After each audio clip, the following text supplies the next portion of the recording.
People see someone thin and often assume they know nothing about what it's like to lose weight. And that's just not always the case. We don't know what anyone has really been through. Looks can be deceiving. Everyone's weight loss journey and challenges are different. While I'm around 140 pounds today, I wasn't always. In my life, I've actually lost 85 pounds.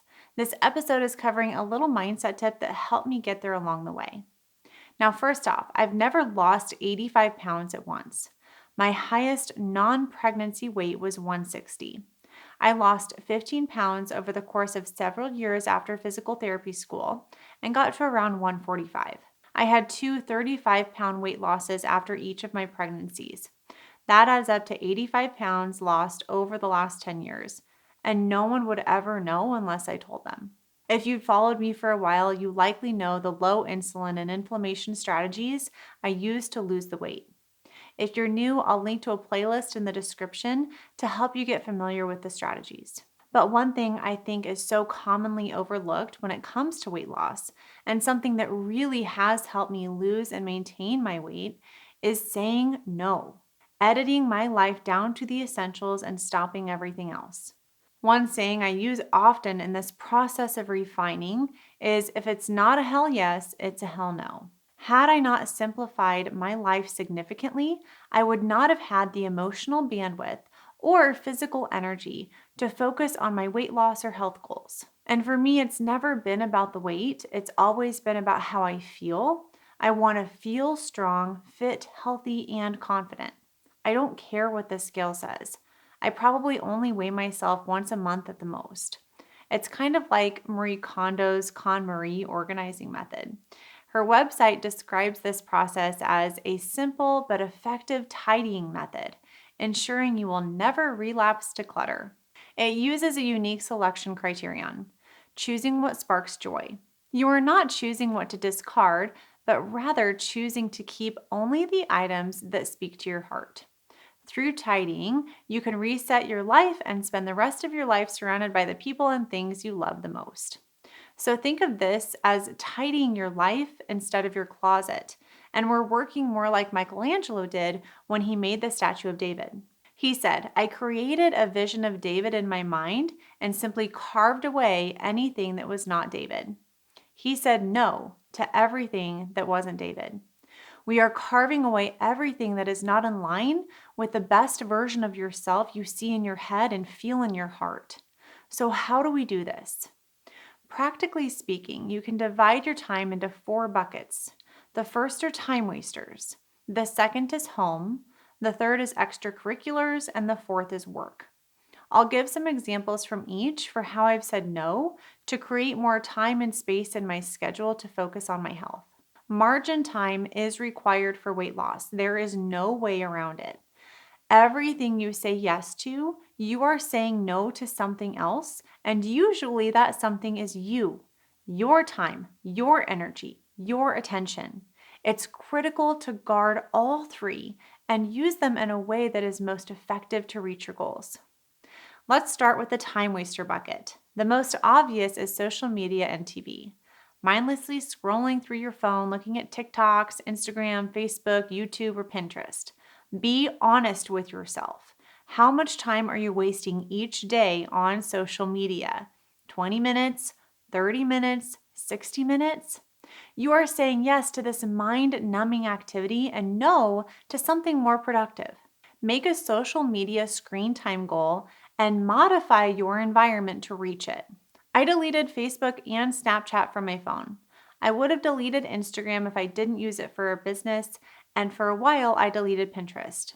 When I added it back, I put it off of the front page of my phone so that I had to swipe to get to it. This makes me think about if I really want to open it or not. How many hours a day are you currently watching TV? I'll be honest here and say right now it's usually 1 to 2 for me. My husband and I intentionally watch TV together and cuddle at night because that recharges our batteries. That's our downtime together. But other than that and some select sporting activities, go Huskers, I don't watch much TV or news. So, where in your life are you wasting your time by saying yes to non essential time wasters like social media or mindless TV? The book Essentialism by Greg McKeown is a really good read if you're not sure what is actually essential in your life and what's not. Start with saying no to yourself first regarding these simple habits, like how much time you're spending on social media or watching TV. Then you'll increase your self confidence to say no to other people. The second bucket is home. A big time waster for me was not cleaning up after myself. My husband has always been really good at cleaning up after himself, but I would just leave my stuff around saying I'll do it later. Once I realized that was not serving my future self or setting my future self up for success, I knocked it off. I created a system for myself to have the house picked up before I left for work and before the kids went to bed. That way, our house never gets too out of control. I also enlist my almost 3 and 5-year-old kids to pick up the house too. They are learning to pick up after themselves, so I don't have to. Another time saver for me. Who wants to cook in a kitchen that's a mess? Who wants to work out in the basement if there are clothes all over the floor that need to be folded first? No one. I realized that if I picked up throughout the day in small increments, keeping the house clean didn't take as much time or energy as when I let it get to the point where it looked like a bomb went off in our house and I had to put all of the pieces back together. The other thing I stopped doing was so much laundry. I was doing my laundry twice as often as I really needed to just because I had the habit of doing it on the weekends. Now I wear clothes until they're actually dirty and wait until the laundry really needs to be done. Another thing I stopped doing was putting makeup on every day or wearing work clothes when I don't have to. If I'm not recording a video or interview, I am in workout clothes or sweats. Why wear more clothes or makeup than needed? If you're in a place to have a housekeeper help with some of the cleaning, that can also save you time and energy. Maybe a time waster for you is sifting through all the clothes that don't fit you or that you don't wear. Donate them and simplify your wardrobe.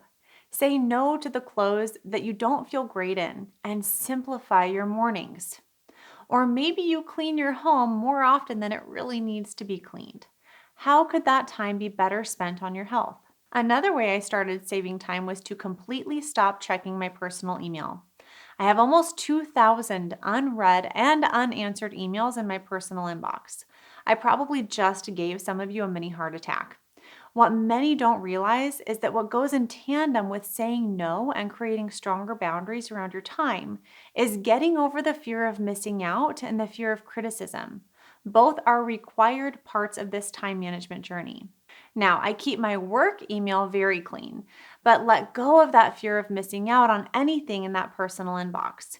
People who need to know that if they need to reach me, to use my phone number or work email.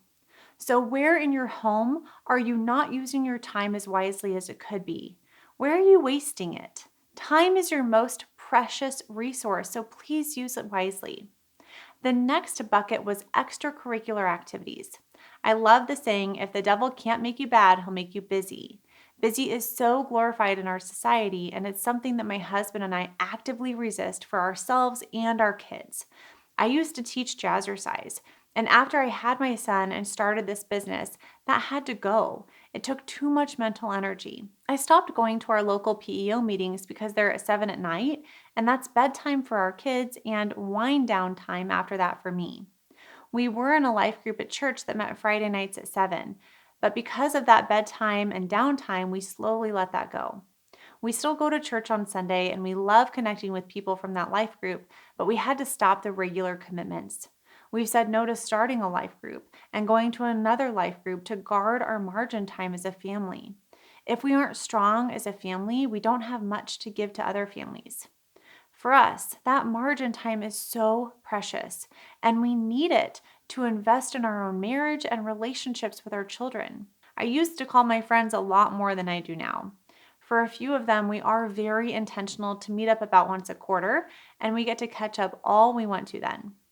For me, it makes it more meaningful when the relationship is more intentional. It's more scheduled and less spontaneous. But I don't try to keep in touch with everyone anymore. And that includes via Facebook. I rarely look at Facebook to just see what's going on in other people's lives. I rarely post pictures of my kids because their life is no one else's business and I don't care about keeping up appearances. Another example of getting over the fear of missing out and a big way to save time. So, where in your life are you engaging in extracurricular activities that in this time or season of life don't light you up? Are you offering help when it's not needed or asked just because you like to be helpful when your time could be used in another way that you'd enjoy more? Make a list of all of your extracurricular activities and circle the ones that you really love and enjoy. Then find a way to gracefully reduce your time commitment to the rest. And then reinvest that time back into your essential activities, including your health. The last bucket was work. This one is the hardest for most people, including myself. We tend to get a lot of fulfillment and a sense of accomplishment from our work. It makes us feel useful, and that's great. But are you working too much? Is your drive to succeed at work balanced with the needs of your family and health? For years, I was working too much, and my drive to succeed was far out of balance with the needs of my husband and kids. I had to start saying no to working in the evenings most of the time and on the weekends. To help with this, I set up an automated email responder that's on all of the time and lets people know when they can expect to hear from me.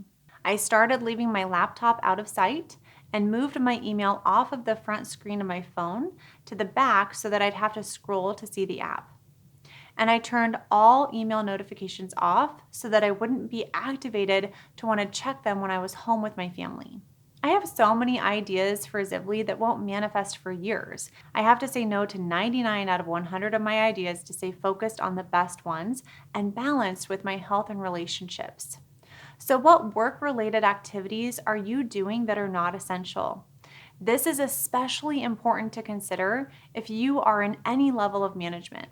How can you make your meetings more efficient? How can you remove non-essential activities from people's schedules? How can you streamline systems and processes to make things more efficient, not less? How can you batch your email checking time so you're not constantly task shifting throughout the day? I've just touched the tip of the iceberg when it comes to time management. Saying no to non-essential activities and creating boundaries around your time and activities to create more margin and energy for yourself. We hope this episode sparked some ideas of ways you can divert your time and energy towards your weight loss and health goals.